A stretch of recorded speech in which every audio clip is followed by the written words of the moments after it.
monde, j'espère que vous allez bien. Je vous retrouve aujourd'hui dans cette vidéo qui va être un update lecture pour vous parler tout simplement de mes 5 derniers livres lus. Au programme de cette vidéo, je vous donnerai d'abord mon avis sur le tome 2 de la trilogie Apocalypse Blues. Je vous dirai ce que j'ai pensé du Karine Gibel, Les Morsures de l'Ombre. On parlera aussi du tome 2 de la série Les Entremondes. Je vous donnerai mon avis sur l'un des plus vieux livres de ma pile à lire, c'est Au-delà des étoiles. Et pour finir, mon dernier coup de cœur en date, je vous dirai plus en détail ce que j'ai pu penser du tome 3 de la trilogie Traquée. Et je remets tout de suite ma petite plante en plastoc parce qu'il y a un trou juste là, hein, je l'ai prise comme c'est parfois le cas pour faire mes photos Instagram et puis du coup j'ai oublié de la remettre en place. Alors le premier livre dont je vous parle dans cette vidéo, c'est le tome 2 de la trilogie Apocalypse Blues de Chloé Jo Bertrand. Ce livre est sorti aux éditions Bragelonne dans la collection Big Bang. Donc la maison d'édition m'avait proposé il y a quelques mois de ça de recevoir le premier tome. J'étais très intéressée parce que j'adore les récits post-apocalyptiques, mais je ne pensais pas qu'ils allaient m'envoyer spontanément la suite. Et pourtant ça a été le cas et j'ai été plus que ravie de voir il y a quelques semaines de ça cette parution récente dans ma boîte aux lettres. J'ai adoré cette suite, je l'ai autant aimée, si ce n'est peut-être un peu plus que le premier tome. On suit un groupe d'adolescents, donc on suit 4 jeunes garçons qui au départ ne se connaissent pas, qui au départ ne viennent même pas du même pays. Il y a eu plein de phénomènes climatiques plus terrifiants, terrorisants les uns que les autres. Il y a eu des tsunamis, il y a eu des tremblements de terre, il y a eu des éruptions volcaniques, des inondations incroyables, je pense à la mousson, ce genre de choses. Et tous les pays ont gommé leurs frontières, les pays n'existent plus en tant que tels. C'est vraiment la fin du monde, le début de la fin du monde et la survie s'organise tant bien que mal. Et on va suivre finalement ces 4 garçons qui vont se rencontrer au détour du chemin et ne plus se quitter. Dans ce tome 2, en fait, notre petit groupe part à la recherche des parents de Charlie, donc Charlie qui est l'un des 4 garçons. Et ses parents vivent à New York. Ça a été encore une fois un tome incroyable, j'adore cette lecture. Alors je ne sais pas pourquoi, si je sais pourquoi, je n'ai pas de coup de cœur à chaque fois que je lis les tomes de cette trilogie, mais je ressors à chaque fois hyper satisfaite de ma lecture. Alors la seule chose, le seul petit couac à mon sens, c'est l'écriture. Donc je vous dis que je sais pourquoi j'ai pas eu de coup de cœur, c'est vraiment cette raison-là. C'est-à-dire que l'auteur utilise un langage extrêmement familier, voire parfois même grossier, ordurier, et c'est quelque chose que j'ai beaucoup de mal à appréhender lorsque je lis un livre, c'est quand on a un vocabulaire comme ça hyper injurieux. Moi ça me dérange toujours beaucoup. Alors je dois dire que quand je l'ai lu, je me suis dit ah je me rappelais pas du tout que le premier tome c'était écrit comme ça, mais en fait si, clairement ça devait être écrit de la même manière, mais simplement au bout d'un moment on est tellement embarqué par l'histoire qu'on arrive à occulter totalement les putains, les trucs comme ça là que je déteste en lisant un livre. Autrement les personnages sont hyper attachants, je les aime de plus en plus et l'auteur est de plus en plus cruel d'ailleurs avec ses personnages parce que déjà elle ne les avait pas épargnés dans le premier tome, il leur arrive des trucs mais assez sales, assez durs, mais alors là dans ce tome 2 c'est le festival. Mais en tout cas voilà, c'est une histoire dont on ne peut pas ressortir indifférent. Il y a toujours des scènes très barbares où tu te dis waouh, c'est vraiment la fin du monde quoi. Mais voilà, j'ai passé un excellent moment de lecture, pour moi c'est un 4,5 sur 5, c'est presque un 5 sur 5, vous voyez, il n'y a pas grand chose. D'autant que ce que j'ai beaucoup aimé dans ce tome 2, c'est qu'on a l'apparition d'une petite fille et qui va amener un souffle de fraîcheur à l'histoire. Je trouvais que ça manquait cruellement de personnages féminins et ça y est, voilà, il y a une petite fille qui va s'ajouter à l'équation pour mon plus grand plaisir.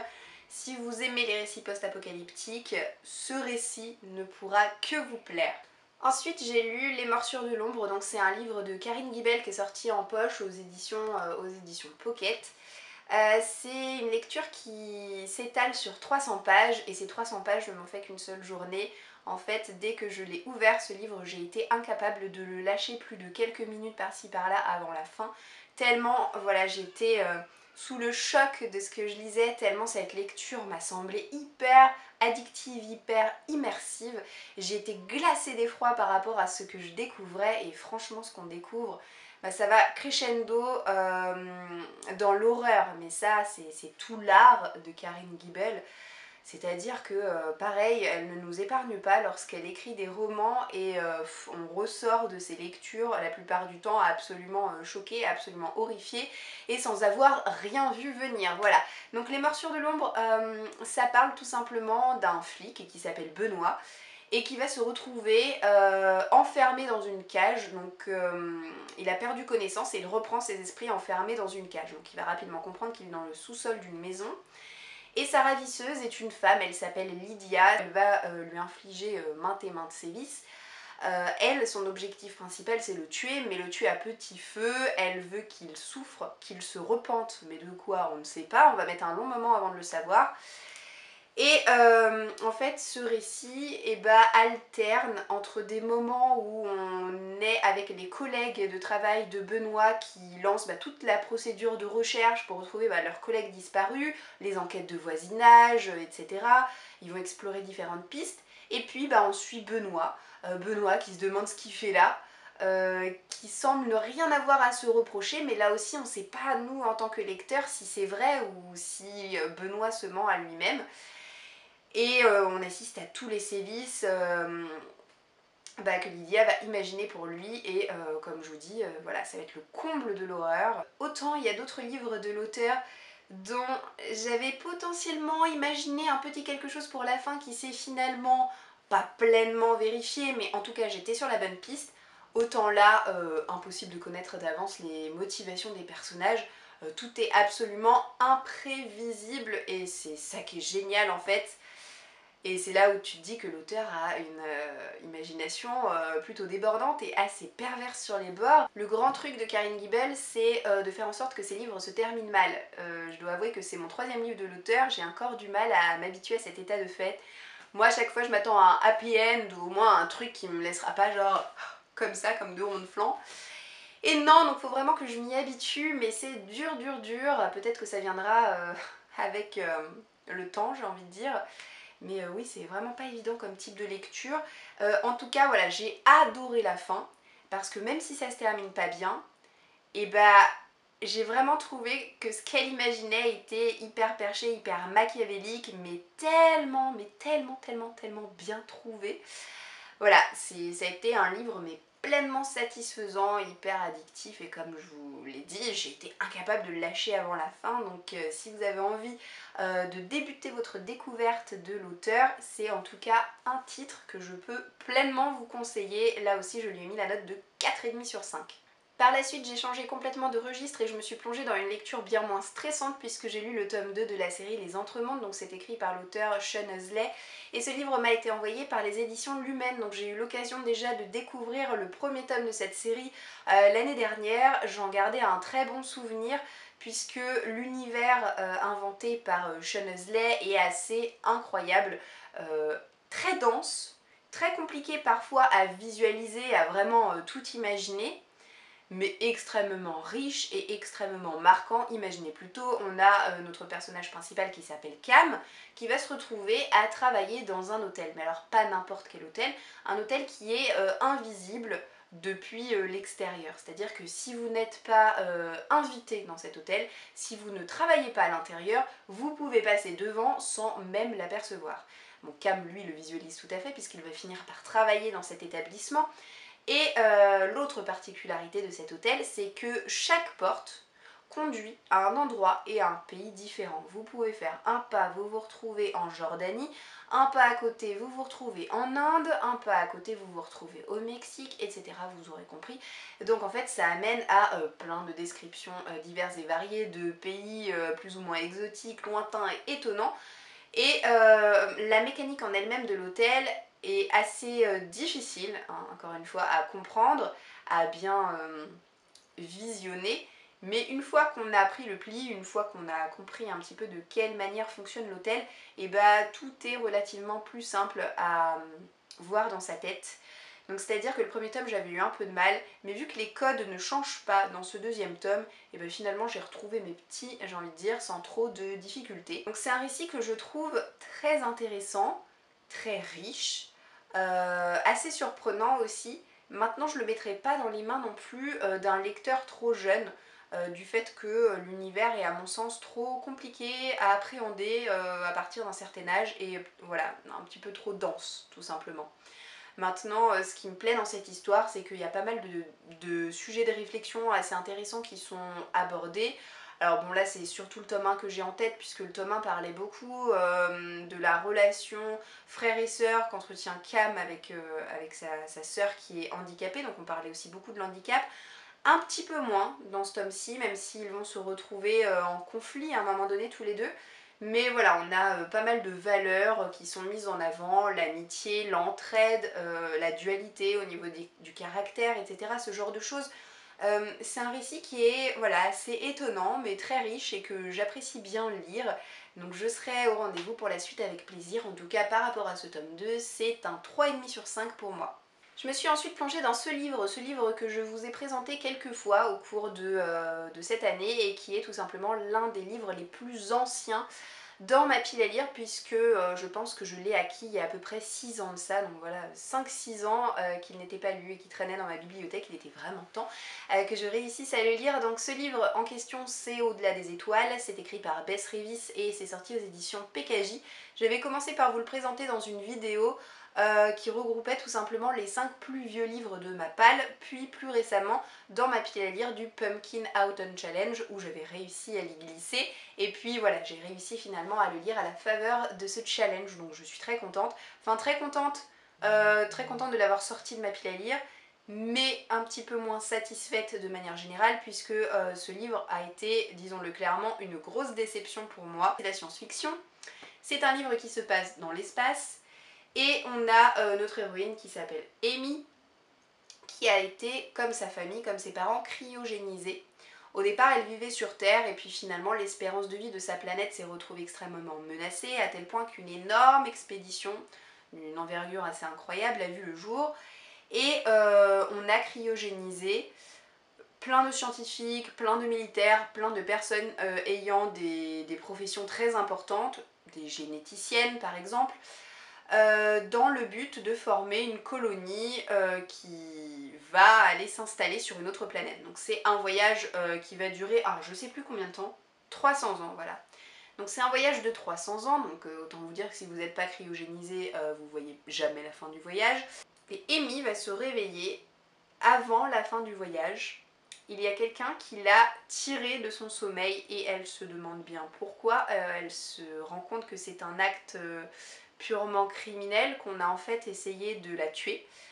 Et voilà, elle va enquêter un petit peu là-dessus, et puis en même temps elle va découvrir les passagers du vaisseau, parce que même s'il y avait un système de pilotage automatique, il y a eu des personnes au départ qui ont quand même embarqué sur le vaisseau, tout en sachant très bien qu'ils n'iraient pas jusqu'à la fin du voyage, mais en donnant naissance à des enfants, qui ont donné naissance à des enfants, etc. etc. Donc on a quand même toute une population qui habite le vaisseau. Et voilà, je ne vous dirai rien de plus par rapport à cette histoire. Maintenant, autant vous dire que je me suis ennuyée, mais d'une force. J'ai eu bien du mal à maintenir tous mes neurones et toute mon attention focus sur le livre, tellement à chaque fois je dérivais sur des choses et d'autres. Je pensais à ma liste de courses, je pensais à mon fils, je pensais à tout et n'importe quoi sauf à ma lecture, donc c'est pour vous dire à quel point ça a été compliqué. L'écriture en elle-même n'est pas désagréable, c'est un livre qui se lit plutôt vite, donc ça c'est assez satisfaisant. Maintenant, les personnages, je ne les ai pas du tout appréciés. Et je suis curieuse de savoir si vous avez lu ce livre, si vous le connaissez. Si vous l'avez lu, n'hésitez pas à me laisser un commentaire parce que je serais très curieuse de savoir ce que vous en avez pensé. Savoir si ça l'a fait avec vous, mais en tout cas, personnellement, j'ai été très hermétique par rapport aux personnages et par rapport à cette histoire.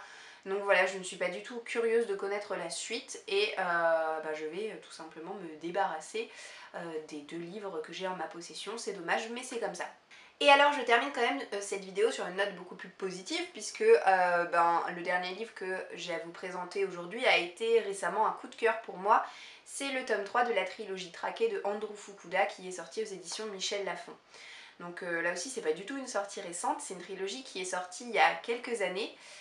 Et je vous avais tourné cette année une vidéo des livres que j'aimerais pouvoir éventuellement relire. Et il y avait notamment les 2 premiers tomes que je connaissais déjà, que j'avais déjà lu une première fois. Et j'avais par contre jamais lu le tome 3. Donc cette année, en juillet, j'ai relu le premier tome. En août, j'ai relu le tome 2 et en septembre, eh ben, j'ai tout bonnement découvert ce tome 3. Il faut savoir que les 2 premiers tomes, lors de ma première lecture, ont chacun été un coup de cœur pour moi. Mais pas à ma deuxième lecture, tout simplement parce que même si je les trouvais toujours aussi bons, et bah la surprise de la découverte est dépassée et du coup j'étais... Oula, mon chignon est en train gentiment de se casser la figure.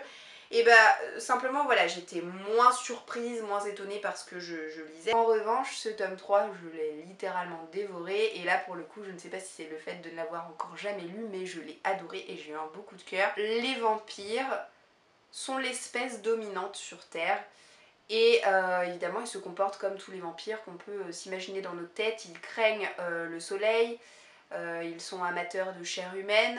On va découvrir Gênes qui est notre personnage principal, qui est un humain qui se fait passer depuis son plus jeune âge pour un vampire, tout simplement pour assurer sa survie. Donc il a appris à masquer son odeur corporelle, à se raser constamment, à se mettre des faux crocs, à tout faire pour paraître être un vampire. Et puis un beau jour, il va être tiré au sort par une loterie qui va tout simplement le faire participer à une chasse homifère. Donc c'est-à-dire qu'il y a un groupe d'humains qui a été élevé pendant des années comme du bétail et engraissé. Et Gênes va faire partie des heureux élus qui vont devoir traquer les humains. Et voilà, ça c'est le point de départ du premier tome et ensuite il se passe mais tellement de choses. On a une ambiance très stressante. Il se passe des choses à chaque fois dramatiques, il faut jamais trop s'attacher au personnage. C'est assez sanglant, assez violent même. Et on est toujours en mode qu'est-ce qui va se passer maintenant? Est-ce qu'ils vont se sortir? Enfin voilà, moi je suis à chaque fois dans un état comme ça quand je lis les 3 tomes de cette série et j'adore ça. Et puis je trouve que l'histoire est super bien fichue, très addictive, très bien pensée. Et alors ce tome 3, ce que je trouve dommage, c'est que la grande révélation intervient un poil trop tôt. On commence déjà à nous dessiner le truc et tu te dis ah ouais, donc en fait... Et puis c'est juste un postulat au départ, mais ça va se vérifier sur la fin. Et j'ai trouvé ça dommage qu'on nous propose le postulat trop tôt, parce que du coup, bah moi je ne pensais qu'à ça et je me suis dit ah ouais. Mais en tout cas voilà, l'auteur a la faculté de nous retourner complètement le cerveau et de nous servir une révélation, mais totalement inattendue, totalement fracassante dans ce tome 3. C'est vraiment une trilogie que je ne peux que vous conseiller, que personnellement j'ai adoré. Déjà je prends pas souvent le temps de relire mes livres, donc pour avoir pris le temps de relire les 2 premiers tomes pour redécouvrir, enfin pour découvrir tout simplement le tome 3, c'est que vraiment je peux vous assurer que j'ai adoré cette lecture d'un bout à l'autre. Et voilà, c'est clairement le genre de livre qui va me suivre encore des années dans ma bibliothèque et puis peut-être que dans 5 ans je me taperai le même délire en mode allez, je suis prête, je les relis encore tous les 3. Et voilà, c'est avec cette lecture que je termine cette vidéo, j'espère qu'elle vous aura plu. N'hésitez pas à me dire en commentaire si vous avez déjà lu certains des livres que je vous ai présentés de votre côté pour me dire tout simplement ce que vous en avez pensé. Je vous souhaite de passer une très bonne journée et je vous dis à bientôt dans une prochaine vidéo. Ciao ciao!